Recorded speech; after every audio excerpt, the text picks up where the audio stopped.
What's up, everybody? Welcome back to Dimmy Reads Comics. Today we're going to do a review of the 20th anniversary deluxe edition of Promethea Book 1. I just call it the deluxe edition of Promethea. This is hardcover edition. Let me show you the front and back of it real quick. There's the spine. So it is published by DC Black Label. Actually, it does say on the spine, DC Black Label. And as you can see there, it does say book 1, because there's 3 books to it. And there's 384 pages, and it collects issues 1 through 12. Let's see here. Oh, I'm going to take this the dust jacket off. There we go. I'm going to set it to the side. There we go. So you can see this book, the actual hardcover of it. Here's the front of it. The spine. The spine, as you can see, without the dust jacket, it doesn't say Black Label. And there's the back. And actually, if you actually open the book all the way, you can see the full image. It does have beautiful sewn binding. I thought this one was kind of coming apart a little bit, but no. But anyway, so let's go ahead and let me tell you who it's written by. Here we go. So it's written by Alan Moore, pencils by J.H. Williams III, inks by Mick Gray, colors by Jeremy Cox with Digital Chameleon, Wildstorm FX, Alex Sinclair, and Nick Bell. Letters, logos, and original cover design by Todd Klein. Additional art by Charles Vess and Jose Villarrubia. Wow, okay. Casting credits, digital sequence. There's a lot of casting credits. So, for example, Promethea and the Universe is by Audrey Caucia. Sophie Banks is Janine Labato. And what I mean by that is, like, these were taken by actual people. Like, there's a issue in here where one of the Prometheas, I'll talk about that here shortly, and Sophie Banks turn into like I know it's like comic, it's comic like this. Oh, I just hit myself in the head with the corner. It's comic like this, but in like one of the issues, it's like an almost real life thing. It looks real. It's interesting, and so that's why they have the cast and credits of the people here. They got Sophie Banks, Bill Wilcott, Dirk Dingfield, Dennis Drucker, Prometheas, Taurus and Colossal Figures, Aquarius, Marv, Crowd, Hair and Makeup, Wigs, courtesy of Matthew and Ingrid Hair Replacement, Prometheus Costume, Straitjacket, and Padded Cell. They put in a lot of work with this. Prometheus created by Alan Moore and J.H. Williams. Cover art by J.H. Williams III and Jeremy Cox. Case art by, I don't know why it says case art, because I don't have a case to it. Oh, I'm sorry. The deluxe edition, I think there's an absolute edition. I think that's why they say that. By J.H. Williams III and designed by Todd Klein. Original series covers by J.H. Williams III and Mick Gray. J.H. Williams III again, because he does chapters 1 through 5 and chapter 6 and nothing else. And Alex Ross. Now it says original series covers because this is kind of all recolored and everything. This book initially came out, if I'm not mistaken, in 1999, 2000, 2001, and obviously they redid everything. So, like, I think I want to say in either the book 3 or book 2, you see some of like the old school stuff that they did. But anyway, so let's go ahead and crack this open. I'll tell you the story about it a little bit, where it goes and where it kind of stops. I'm not going to go too much into what she does or where it stops. I'm not going to go too much into it. But let's go ahead and crack this open and do the review of it. Alrighty, guys. So let's go ahead and crack this open and let's talk about Promethea a little bit. Now, I'm not going to lie. I really don't know how I feel about this. There's like, it started off kind of good, but it's going too much into like witchcraft / magic stuff, occult stuff. And I'm not the biggest fan of that kind of stuff. But, I'm still giving it a read. I'm a big fan of Alan Moore stuff. And so, I'm just kind of seeing where it goes. As of right now, as of this book, I'm okay with it so far, but we'll see what happens. But anyway, here's the end page, which I kind of like because most end pages kind of are blank, and I like the little stars on this. Here's the title page to it. Actually, I don't know if this is the title page or if this is the title page, so you guys go ahead and figure that out for yourselves. And then there's the Weeping Gorilla. Oh, the Weeping Gorilla. And then here's the credit pages. Here's the cast and credits I was telling you guys about. I know it kind of took me a while, so anyway, the Promethea puzzle, an adventure in folklore. So this goes back into the folklore. It tells you a lot about the background of it. It goes into a lot of it. It took me a while to read. So then we start with chapter 1, Promethea, or not chapter, well, it says chapter 1, but it's issue 1. And I like this because this is like an actual, like the covers for the issues. And obviously they got redesigned. I don't know if they call it redesigned or just recolored. So that's the page for that. So we finally, see, so this is where I don't understand. We get this and then we get this. So which one is the actual cover for it? I don't know. But we finally, when we first open this book, we get introduced to a certain character. And Alexandria, 411 after death. So after Jesus Christ died, 411 years later in Alexandria, we see this father here telling his daughter to leave because some guys are after him. We do learn that this little girl's name is Promethea. And then right from here, I'm sorry, it kind of goes back and forth a little bit. So he kind of tells her to run. He takes her out the back, tells her to run, and that some gods are gonna actually come and find her and help her. So she goes on the run. We find out her name is Promethea. Then we see this kind of a cult, like, I don't call it a cult because they're like this Christian group. I don't know. They call the temple. So they come after this guy because he practices magic, and they call him a devil worshiper. And they pretty much take him out. They kill him. And what's weird is it says this guy's talking right here.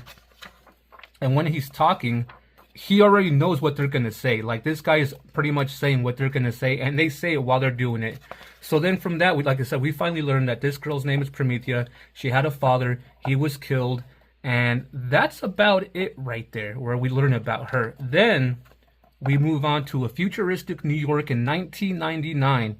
New York, 1999. I think I'm going to say it's kind of like an alternate universe. But we get introduced to two girls right here.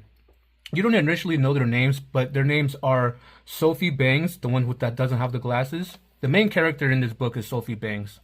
And then you get introduced to her best friend, Stasia Vanderveer, something like that. They don't really say her last name that many times.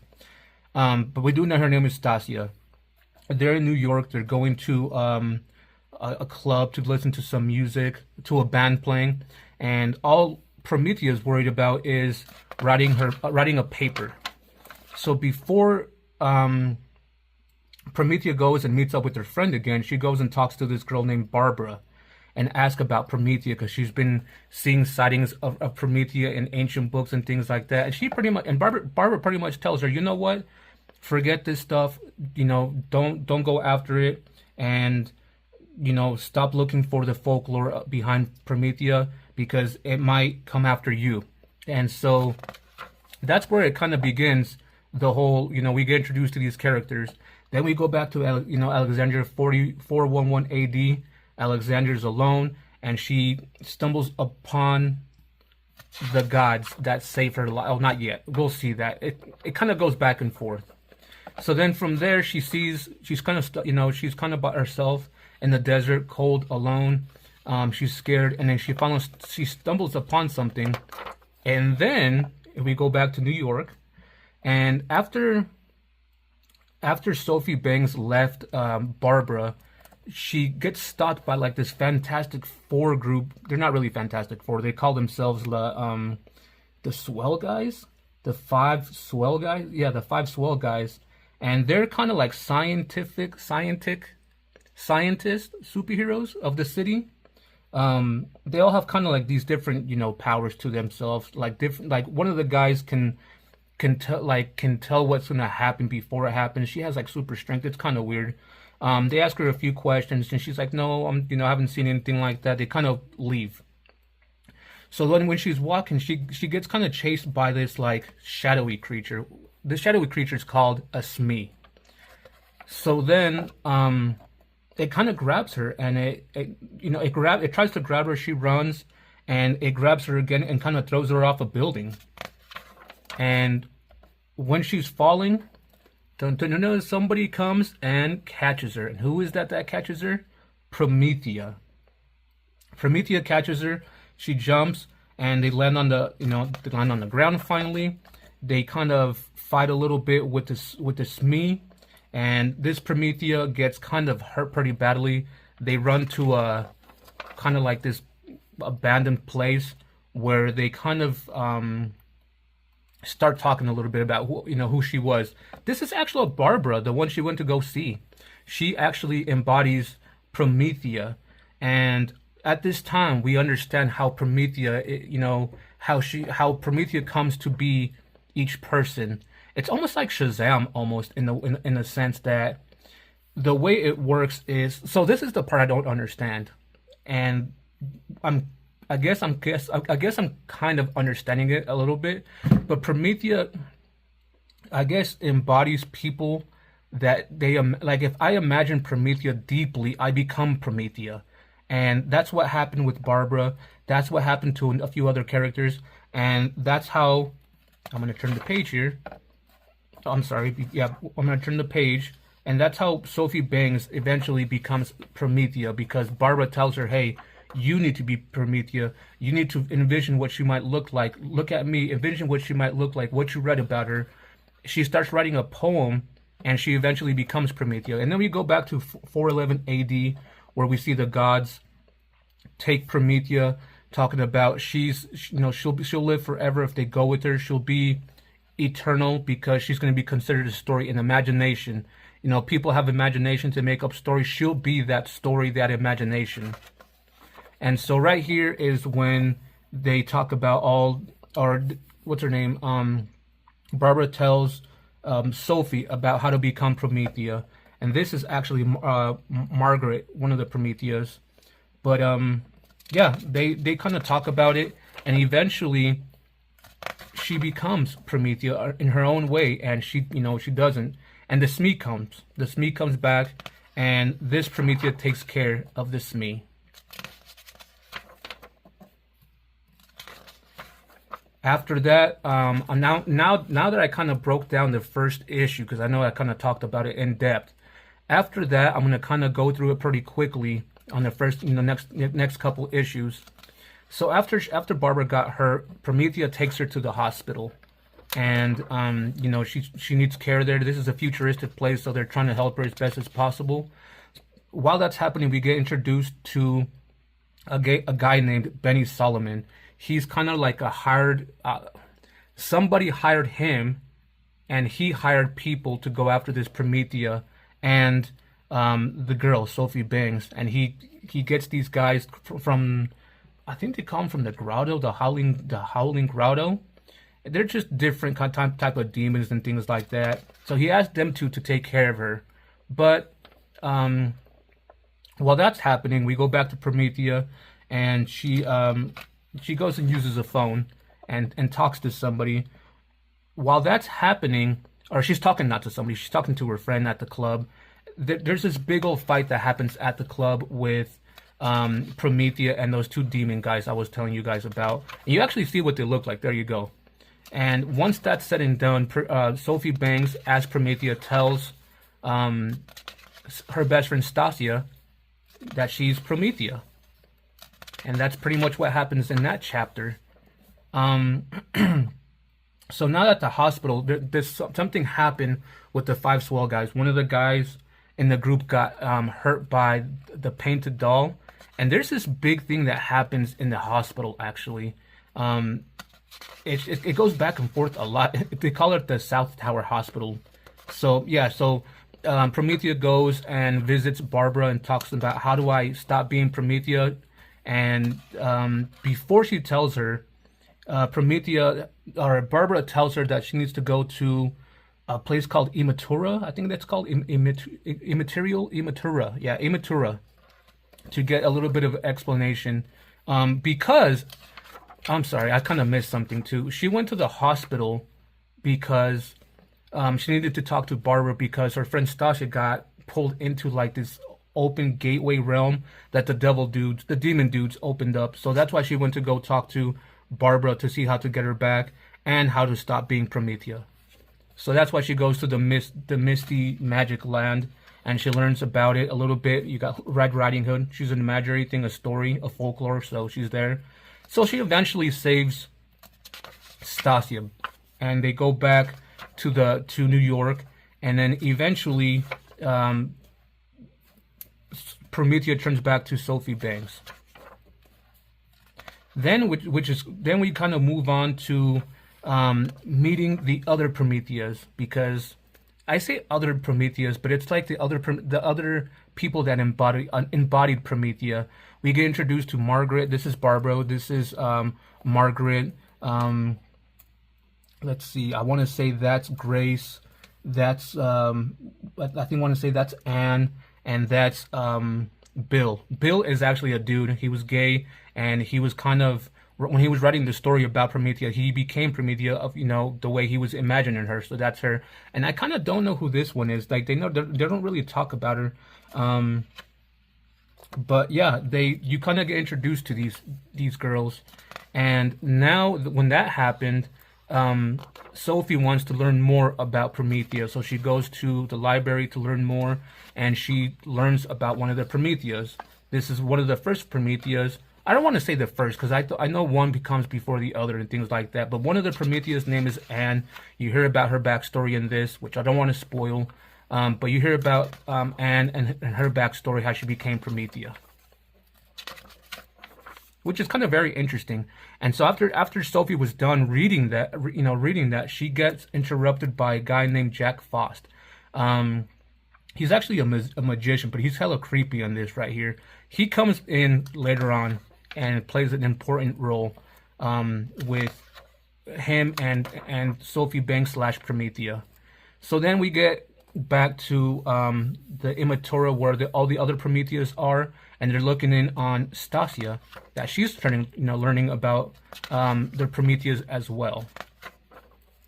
Then we get introduced to, I believe this is Grace. No, I'm sorry, this is Margaret. How she became Promethea, and her time being Promethea. And when it goes back to this, it's just Sophie Banks and Stasia trying to learn more about the Prometheas. Excuse me. So Sophie goes to the hospital to go visit her friend, ask her some questions, and then she ends up at the Imatura again, but she gets really, really into it, where she starts learning the magic, her weapons. Her weapons are like they call it different things in here, but it's technically air, water, fire, and earth. They call it the cup, the will, with the sword. It goes in so deep explanation to the point where I kind of got lost. But anyway, here she meets I want to say what is no, that's Margaret. She meets Margaret, and she goes into deep explanation, and they go deep into Imatura, deep into it. And she just starts learning all about everything about the magic. Not really magic, but it goes into like these fears thing that I had to reread again. Like, what am I reading here? But it goes to like it goes into the imagination about reality. It talks about Imatura, the beyond Imatura. It talks about like the judgment of people, their journey, the imagination. It's just so deep in this. And it kind of transitions back to her when she's in Imatura and she went to go visit Barbara.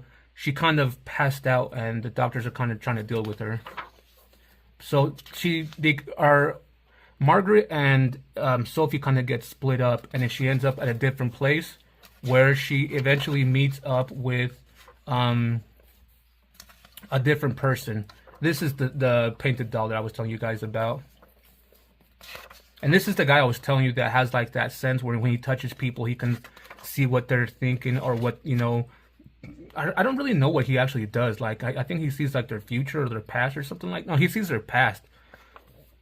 But then we get introduced to a new character.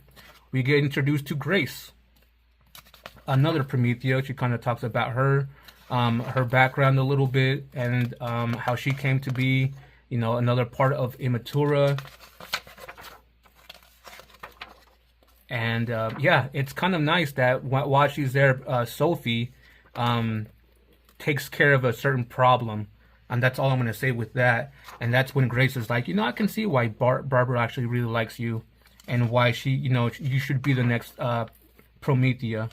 And so this guy, Benny Solomon, he put out the hit on Sophie Banks / Promethea.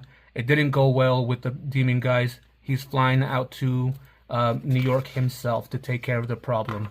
And when he does that, he summons up a whole bunch of demons, which it's about to go down. When I say it's about to go down, like, I would imagine if I was at the hospital and I saw that stuff, I'd be like, what the F is going on? But, yeah. So there's a whole bunch of people here because of the mayor's there at the hospital. That mayor's weird. I don't even want to talk about him. He has like 40-some personalities, whatever. But then we meet another Promethea, Bill, and kind of goes a little bit into his backstory, how he came to be. And they just talk more about the Immatura place, which is, like I said, it's a very interesting place. But when you're reading it, you're like, what the heck am I reading? Like, I had to go back and read it a whole bunch of times. But yeah, she meets Bill, and they keep talking. This is the issue I wanted to show you guys.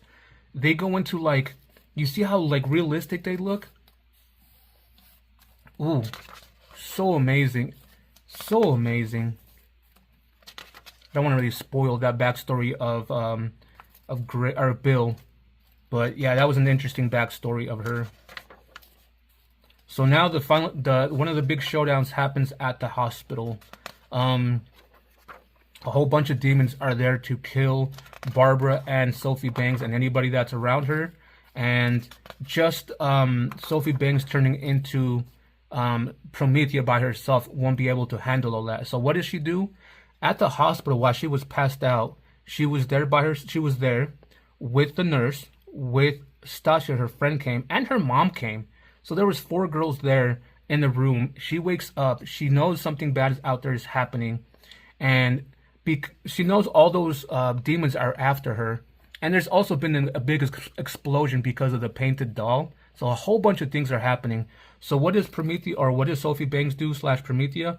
She summons other Prometheas to be, you know, to kind of get into the bodies of her friend, the nurse, and her mom. And they do, like, see, as you can see, they're all here. All the beautiful Prometheas. You got Margaret, you got Bill, you got Grace, and then you got her, Promethea herself.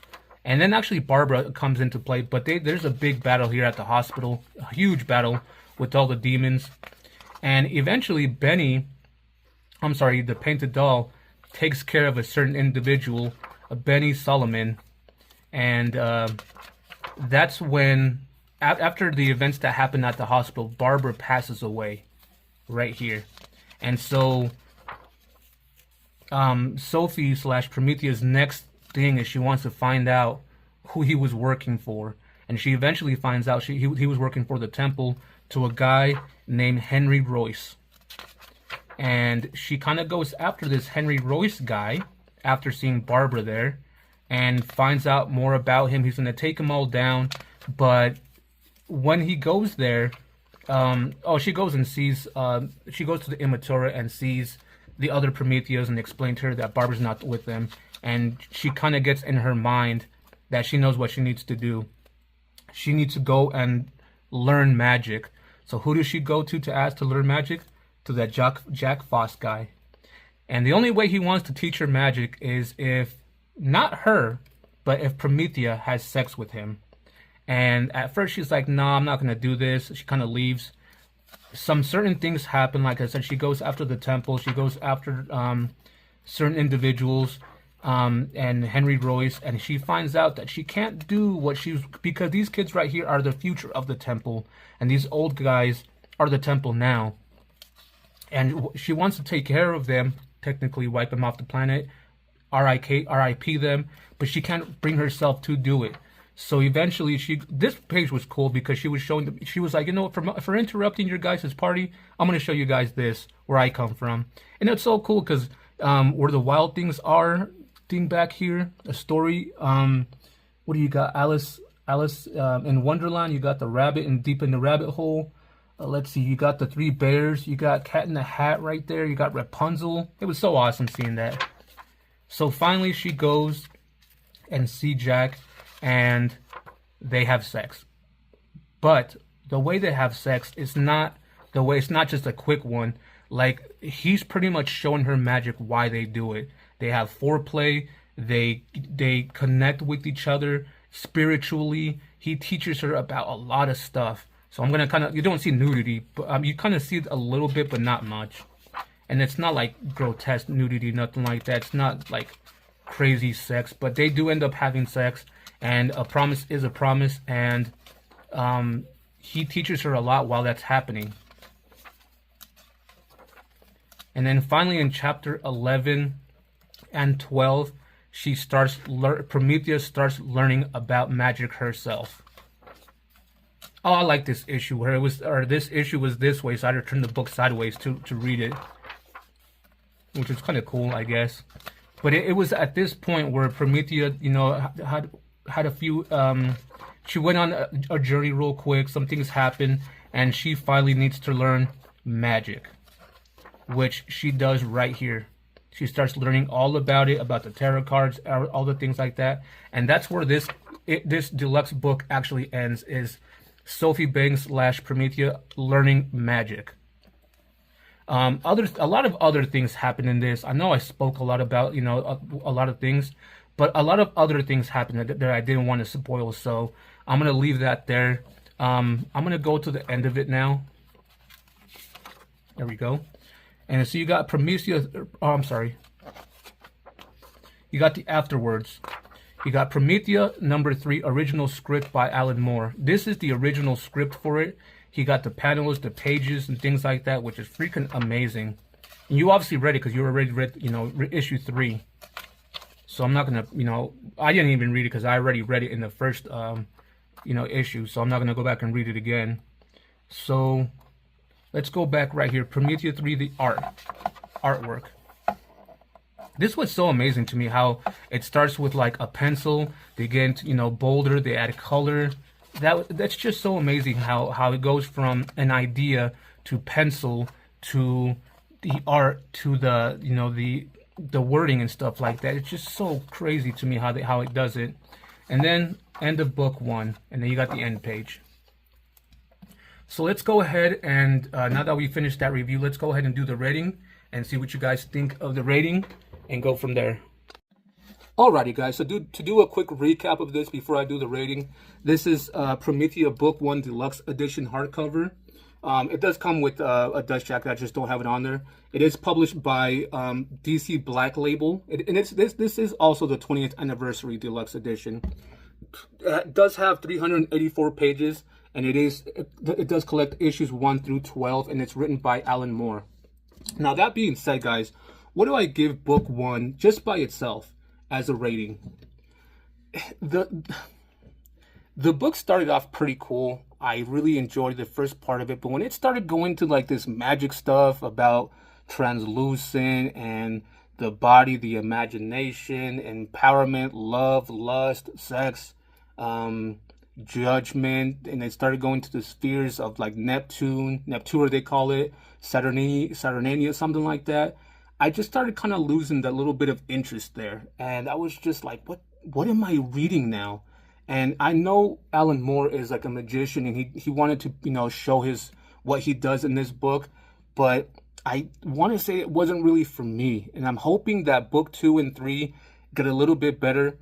But the first half of this book was amazing to me. I absolutely loved it. I love the art in it, actually. I love let me see if I can show you an example real quick.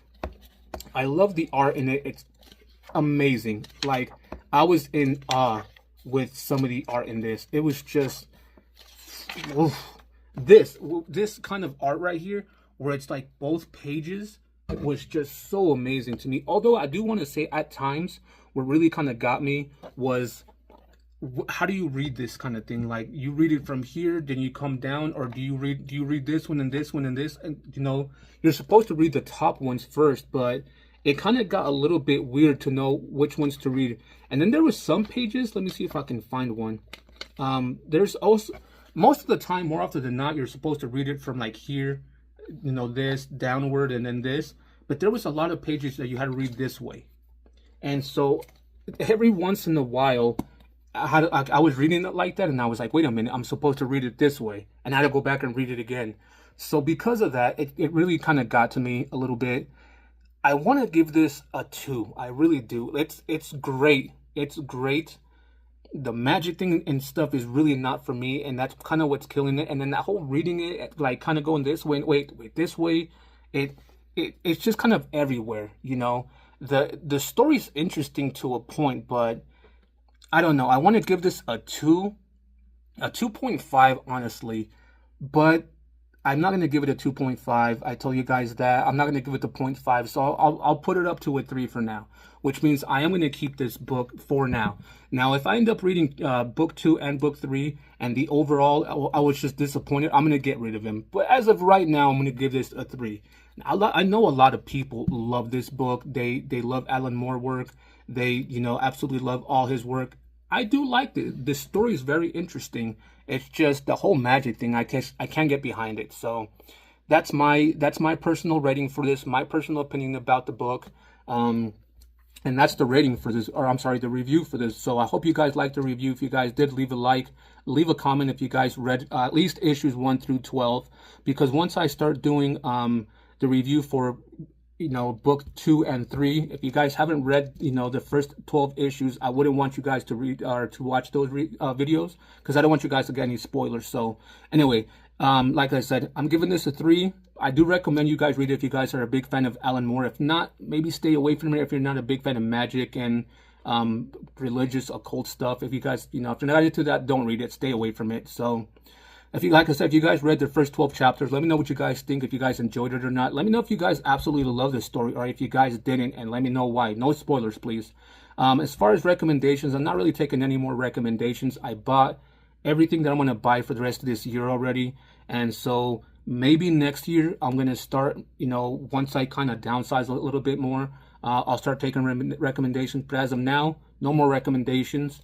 That being said, guys, if you guys haven't done so already, please subscribe to my channel. It really helps build my channel up. I appreciate everybody that's been watching my videos, liking them, everybody that subscribed so far and commenting. As of right now, we have 15 subscribers. Wow, I'm getting up there, right? Not only was I in single digits, but now I'm in double digits. And now not only do I have 10, I'm getting up there where I'm getting kind of happy. Like, one of my, I think I do want to do a milestone where once I hit 100, I might do a giveaway. I might. It might be too soon to do a giveaway or not, but I might do it. I just don't know how to go around doing it. So I'll have to look into that. But like I said, I don't even know if I'm going to get to 100. I might do 100, 5, 1,000, you know, 2,500. I want to do giveaways because I want you guys to appreciate what I'm doing, and I want to appreciate you guys for supporting me. So even if YouTube's not going to pay me, I don't care if they do or not. I want to show my appreciation to you guys. So anyway, guys, all that being said, I know I told you guys to subscribe. You know, if you guys do, thank you. 15 subscribers, yay for me, awesome. All that being said, guys, take care, stay healthy, and we'll see you guys on the next one.